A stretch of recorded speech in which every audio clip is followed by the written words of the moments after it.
Hello and welcome to Haemcast. I'm Kathryn Jenner and I'm pleased to introduce the next part of our special family-focused series with local families with bleeding disorders. For this episode, I spoke with Gemma, Nicola and Bonnie from the local families group. They all have families affected by haemophilia, and I spoke with them about the things that matter when it comes to making choices about treatment. What thoughts and feelings did they have when deciding to switch to a new treatment? What are the most important considerations? What expectations and anxieties come into play? And how easy is it to access new or different treatments? Gemma started by describing the early days following her son's haemophilia diagnosis. My son, who's now 14, was diagnosed with severe haemophilia A when he was about 10 months old. He was moving around as a little baby and getting big lumpy bruises. So following a couple of unsuccessful diagnosis, we finally saw a GP who took us seriously and sent us to hospital for blood tests, whereby we said that there was no family history of anything and it was all fine, until my mum piped up with the fact that her granddad had haemophilia, and at which point the doctor showed us very quickly how possibly our son could have haemophilia. So he was diagnosed. He'd had no spontaneous bleeds at the time. He'd just had bruising. And so we were on an on-demand dosing situation, whereby really hard with a toddler, because if he had a bump or a bruise, or what you thought was a bump or a bruise, we would have to rush him up for an on-demand dose, which is always really hard with a child trying to find a vein. He started to have a couple of spontaneous bleeds. And so at that point, they started to teach us, told us that the long-term plan was for him to go on to prophylaxis, and we'd start learning to do that. So treatment-wise, he started off once a week on just standard life factor 8, and he'd have it once a week, and weeks went by. Suddenly he wasn't covered enough because he was only covered 2 days out of the 7 days, and weekends turned into a nightmare. So sort of over 6 months or whatever, we learnt to give him the medication, which is obviously a huge steep learning curve for parents, to administer IV injections, which I hadn't actually asked about when he was first diagnosed about treatment, because I was trying to cope with the fact that he had haemophilia and what that was all about. So I didn't really look into that until he went for his first dose, and I was very shocked and surprised to find out that actually it had to be administered via IV. Giving intravenous treatment to young children can be tricky, and the standard half-life treatment Gemma's son was having had to be given every other day. Gemma went on to explain how getting access to a longer-acting factor concentrate through a clinical trial made a huge difference.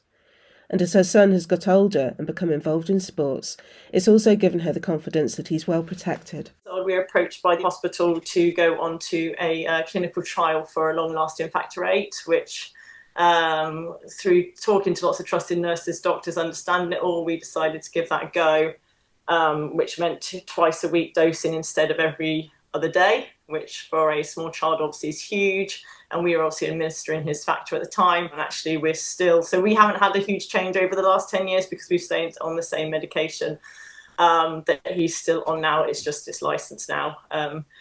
And so that's what happens now. He's 14 years old. He gives himself his dosing twice weekly. He plays lots of sport. He plays lots of hockey and cricket. He's a county cricket player, county hockey player. He wants to play a pro hockey player, which I love.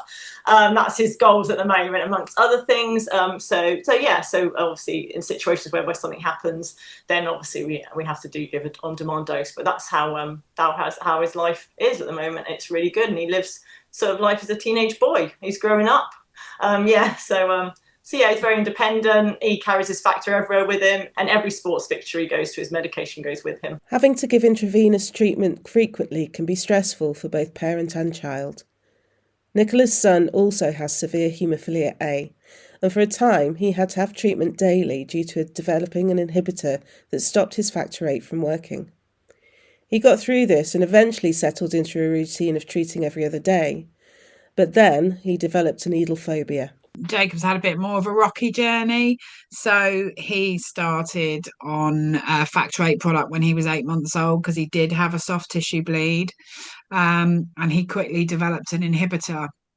So that quickly turned into having to have a port, because obviously access every day was not something that was going to be sustainable. So then we had problems with the port. and we had to have some lines put in. So his beginning on Factor 8 was very, very rocky. Thankfully, he did overcome the inhibitor. However, that left him on a really, really high dose of Factor 8 that actually wasn't giving him even 48-hour coverage. We'd got really good access with Jacob. We were treating him every 2 days. And then suddenly we couldn't treat him, suddenly wouldn't let me anywhere near him. He had no treatment for about 12 weeks. He had 11 weeks off school because he was black and blue and in pain and had bleeds, still wouldn't give in. I knew about a non-factor product and I knew that it was subcutaneous injection. So I knew that I could probably, as harsh as it sounds, at home, we would be able to hold him and get it in his leg. Yeah. I mean, for 12 weeks, I was very against the hospital forcing Jacob, which is why I let it go that long. But we did have to appreciate that he was getting damaged and couldn't go to school and couldn't do anything really, and was, pretty most of his body was black or blue. Jacob was able to switch to a subcutaneous treatment that had recently been licensed. It sounded ideal. There was no venous access, it only had to be given once every 2 weeks, and because it was a non-factor product, there was no risk of the inhibitor coming back. But as Nicola explains, over time she became concerned that the treatment just didn't suit him. And then we started the journey on emicizumab, which he changed a lot, his behaviour. He turned into a angry little boy. As a mother, I was convinced, and I'm still convinced, that the drug had some effect on him. I couldn't get him to school. He was he was very strange. So we reduced the dose and gave it weekly, much lower. And I did see an improvement. And we maintained that for 18 months because Jacob still wouldn't let us near his veins. But then 3 or 4 months ago, I said, enough's enough. I said, Jacob, I can't go on like this. He's playing competitive football, grassroots, but he's now gone to play community football, and they want him to play competitively.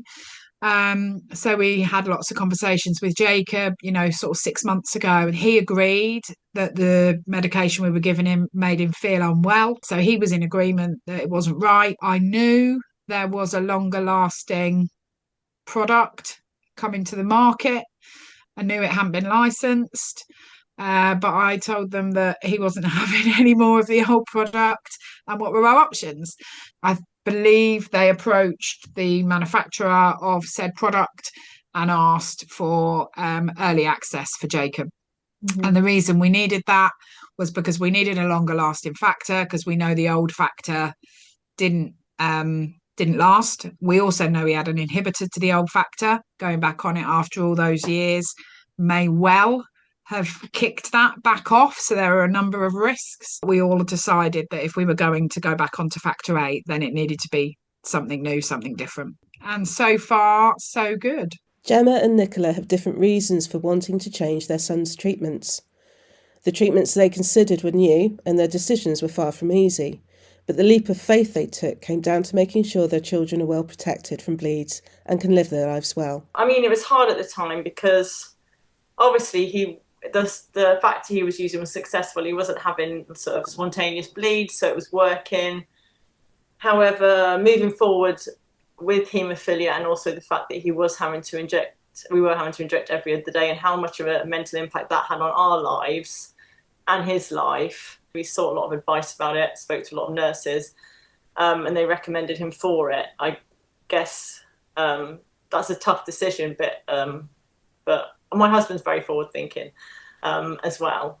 So I was probably more nervous about it than him. And on the early days of the trial, I was very anxious about it all. And, everything's new with haemophilia. There's loads of new medication all the time. So it's really hard to know. And obviously, in the long run, you don't know about things, you don't know how it's going to work, but you have to just look at he's not bleeding, he's healthy, he's well, and he's normal. I spend a lot of time in my life just wanting him to have a normal life, and he has a really good life. And I think the fact that he doesn't bleed is the priority. I think it's about finding a product that works for you, because I think emicizumab was brilliant. Don't get me wrong. I think an absolutely amazing drug, especially for patients that have had inhibitors and have struggled in that way. But actually, it didn't agree with Jacob. I remember the hospital talking to me when Jacob was on his shorter life factor 8. I remember them suggesting a longer life factor 8 back when everything was okay. And I said to them, everything's okay. I don't want to change it while it's working. I find now, actually, with a longer lasting factor, because we're infusing less often, I think there's a bit more anxiety around it, especially from me, because I've got to hit the vein. I find that, if I was probably doing it every day or every other day, I'd probably be a bit less anxious. Whereas now I've kind of got this whole period of time. You go, what day is it? Have we missed it? Have we done it? Have we missed it? So it's brilliant in one respect, brilliant, but in the other, I'm a bit like I get a bit more anxiety over doing his treatment. We do forget, so sometimes I'll be like, oh my god, it's factor day, or oh, you've got a fixture, it's Saturday, how many days since? So it does give us a bit of headspace time where we don't think about stuff so much. I mean, it's always there, but we don't wake up every morning and think about it, I guess, a little bit more. So yeah. How long has he been on that treatment now then? Since, a long time now, probably about 10-12 years. Do you ever feel the need to think about maybe something else? So we always talk to the consultants, and that's one of my main things, about making sure, we've had comments to us before about the meds we're on, which I wasn't happy with. So then we went in and delved deeper about those meds, and then chased up with our consultants and doctors, because it can be quite upsetting when you're trying to manage your child's health and what's good for them and what's not good for them, because obviously you want what's best for them and in the long term. So it's not an easy decision. I mean, when I had my son, I didn't want him to be on any medication at all, and that was my hardest decision, for him to be on medication, full stop. It was my baby boy. I certainly did not want to be medicating him at all, but then I had to start understanding that the priority for him is not to bleed. But I guess at the back of my mind, I do always question stuff, but I have to take that away, and I have to seek advice from people, and I have to trust people, trust professionals who know what they're talking about. So yeah, and we do look at other stuff, but at the moment, as far as Zane's concerned, because he's been so successful in what he's on, and because he lives such an active life, and he's happy with it, and he's happy with his medication, then that's where we stand with that. Frequent treatment and having to treat intravenously can be major stress points for families living with a bleeding disorder. This is something that Bonnie, a mum of 2, understands well. Her children don't have haemophilia, but she does. Bonnie is a woman with severe haemophilia A. Like Nicola's son, she's had issues with needle phobia. In her case, this lasted into adulthood.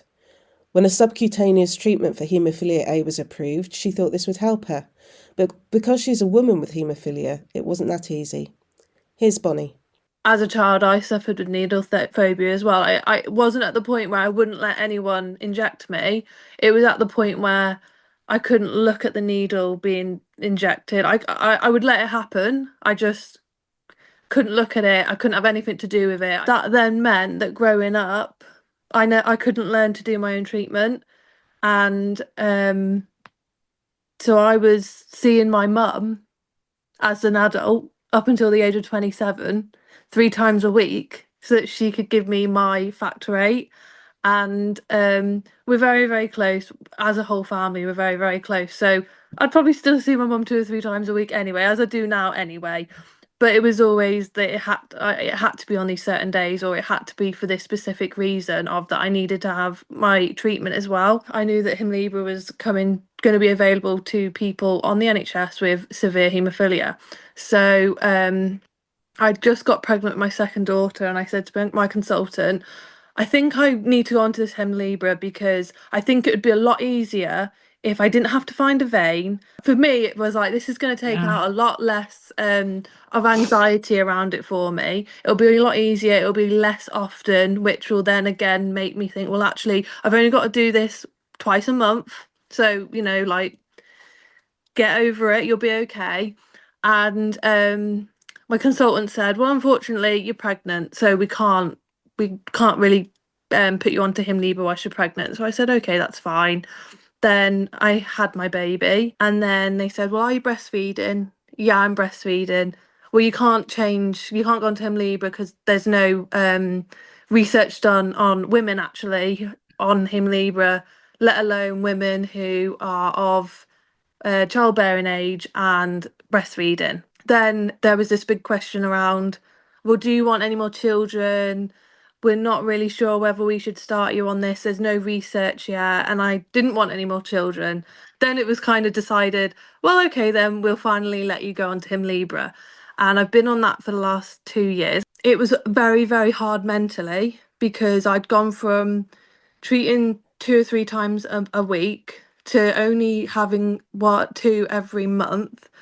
If I ever had any aches or pains, I would think, well, that could be a bleed starting.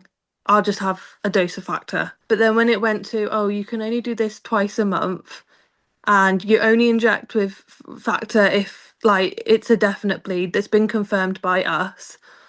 So I started noticing all these aches and pains. And not long after that, I was diagnosed with arthritis in my ankles, issues with my neck and my shoulder, which I'm having physio for. But then that was when it kind of hit me.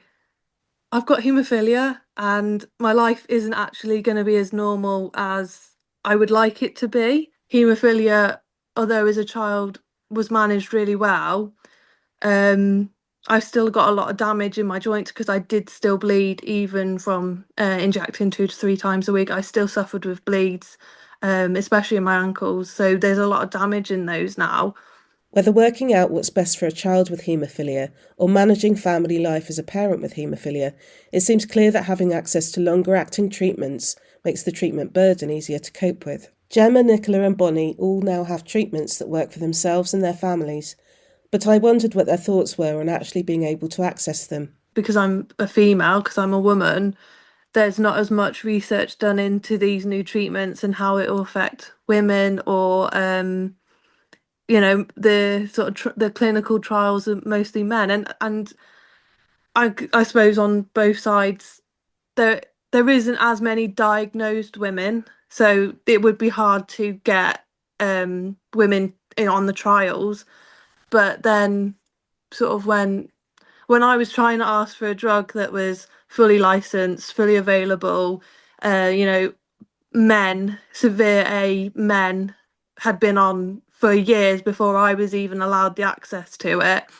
And then even when I went on it, my consultant kind of said, oh, we're kind of reporting back to the pharmacy about how you're getting on. And so if you notice anything, if you want to bring anything up, let us know so we can report back to them. So it was kind of like an unofficial, like, clinical trial, I suppose. Bonnie, we had a very similar experience because no one in the UK on any of the trials had gone from emicizumab onto the drug Jacob's now on. Yeah. So they were like, yes, you can have it. Yes, you can have it. Oh, no, you can't. Then they rang me like 2 weeks before it was all, we had all the dates arranged for swapping and drugs and everything. And they went, oh no, hang on, we're not sure. When was his last dose of that? Yeah. When's going to be his first dose? We can't measure his levels because the emicizumab, and I think that's probably where they came from with regards to pregnancy and breastfeeding. Yeah, probably. It's because they can't, with haemophilia, because it's so rare, they don't have huge amounts of data. I like to know everything. I like to know the good, the bad and the ugly. And then when I know the bad and the ugly, I go and check that with every doctor that I possibly can.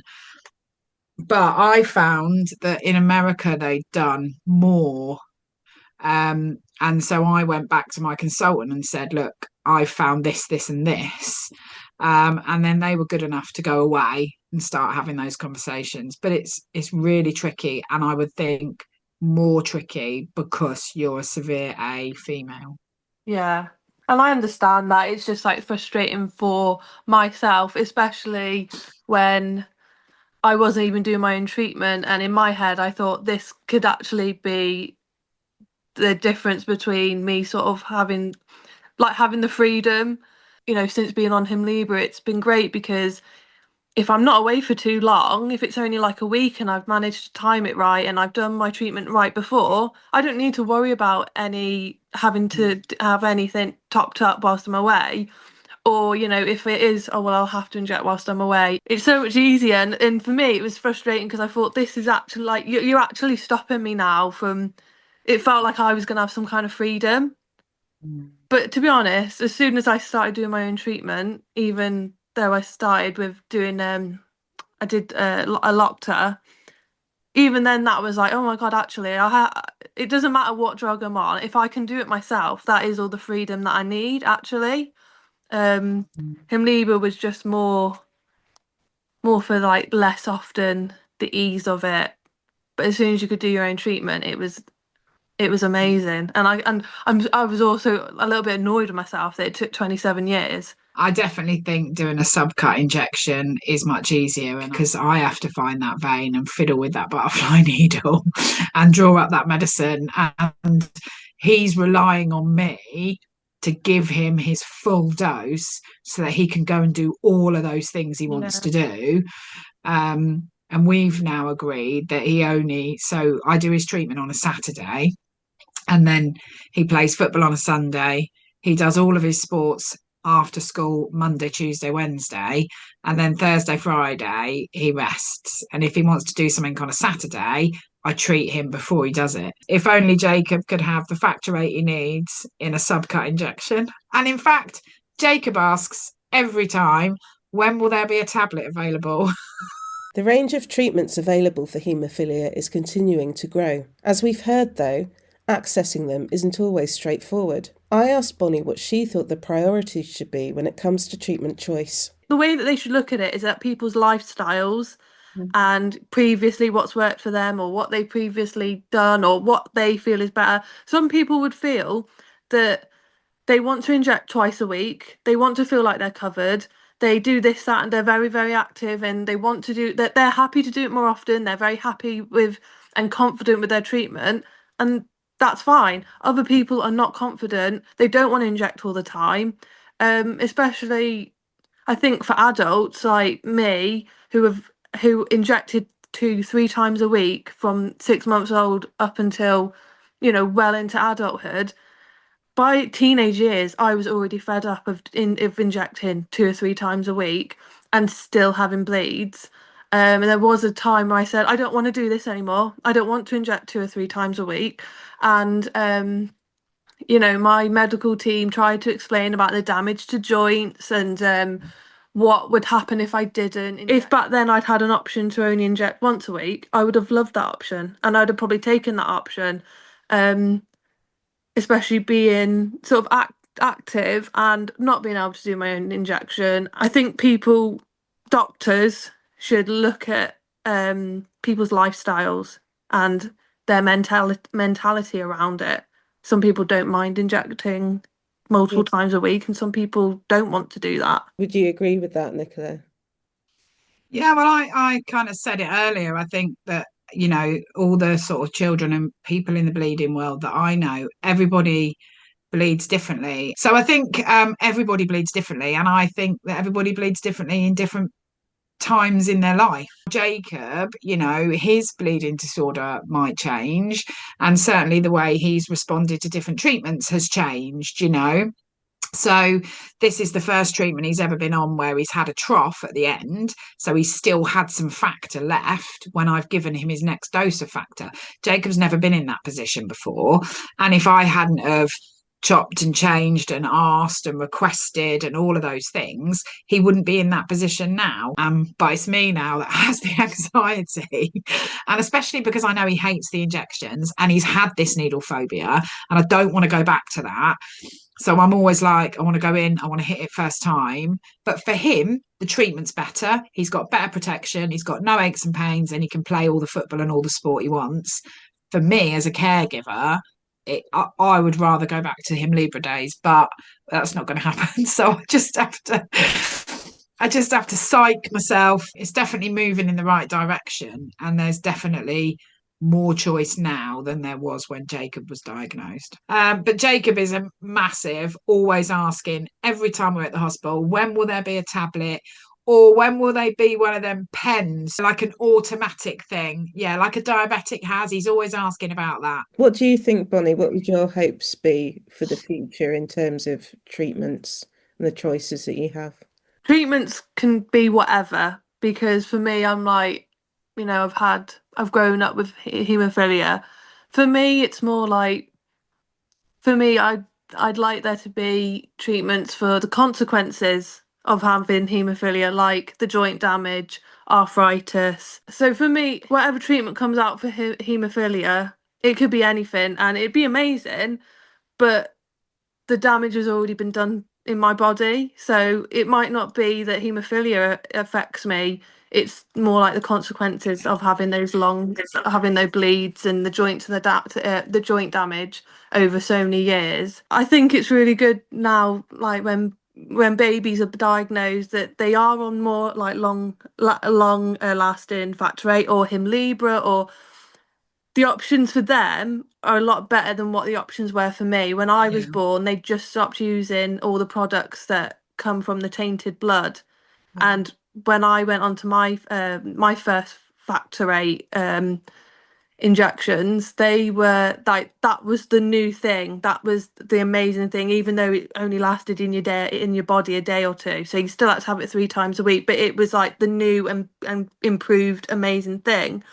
But obviously the treatments today are even better for children. So I'm just I think that it's really good for children now, and hopefully these children growing up aren't going to be like adults who are at the minute with haemophilia, who are managing their haemophilia really well because the treatments are better, but the side effects from having haemophilia long term are more of an issue than the actual bleeding disorder. I can see and appreciate that. Jacob is very lucky to have been born when he was born. I think now our children have a better, because of all the new drugs, I think they have a better outlook.